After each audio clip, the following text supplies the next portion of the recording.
ಶಿವರುದ್ರ ಸ್ವಾಮೀಜಿಯವರಿಗೆ ಶರಣಾರ್ಥಿ. ಸ್ವಾಮೀಜಿ, ಏನಿಲ್ಲ, ನಿಮ್ಮಲ್ಲಿ ಒಂದು ಕಳಕಳಿಯ ಮನವಿ.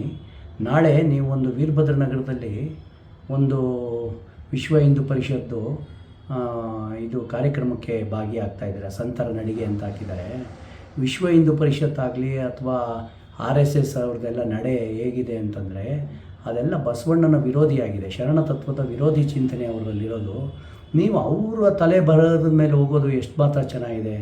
ನಿಮ್ಮಲ್ಲಿ ನಾನು ಸಂಭಾಷಣೆ ಮಾಡಿದಾಗ ಗೊತ್ತಾಯಿತು, ನೀವು ಯಾರೂ ಮಾಡಲಿಲ್ಲ ಅಂತಂದ್ಬಿಟ್ಟು ನೀವೇ ಎಚ್ಚರಿಸ್ಬೋದಿತ್ತಲ್ಲ.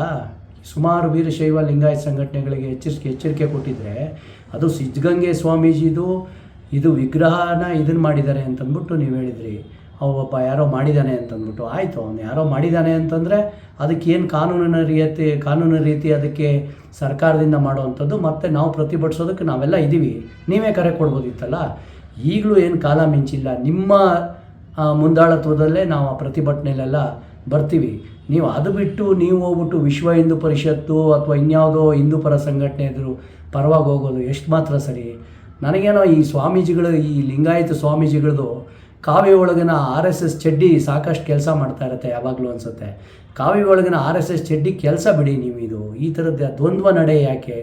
ನೇರವಾದ ನಿಷ್ಠೂರ, ನ್ಯಾಯ ನಿಷ್ಠೂರಿ ದಾಕ್ಷಿಣ್ಯ ಪರ ನಾನಲ್ಲ ಅಂತಾನೆ ಬಸವಣ್ಣನ ಸಿದ್ಧಾಂತ ಎಲ್ಲಾನ ವಿಶ್ವ ಹಿಂದೂ ಪರಿಷತ್ತು RSS ಒಪ್ಕೊಳ್ಳೋದು ಇದೆಯಾ ಸ್ವಾಮೀಜಿ?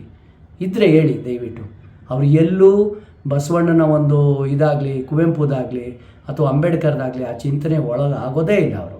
ಆಮೇಲೆ ನಿಮ್ಮ ಕೊನೆಯಲ್ಲಿ ಒಂದು ಹೇಳ್ತೀನಿ, ನಮಗೆ ಈವನ್ ವಿವೇಕಾನಂದರು ಒಂದು ಮಾತು ಹೇಳ್ತಾರೆ, ನಿಮ್ಗೆ ಗೊತ್ತಿದೆಯೋ ಗೊತ್ತಿಲ್ವೋ, ಹಿಂದುವಿನ ವೇದಾಂತದ ಮೆದುಳು, ಕ್ರಿಶ್ಚಿಯನ್ನ ಶಾಂತಿಪರತೆ, ಇಸ್ಲಾಮಿನ ದೇಹ ಮೂರು ಮಿಳಿತವಾದರೆ ಭಾರತ ದೇಶ ಕಟ್ಬೋದು ಅಂತಾರೆ.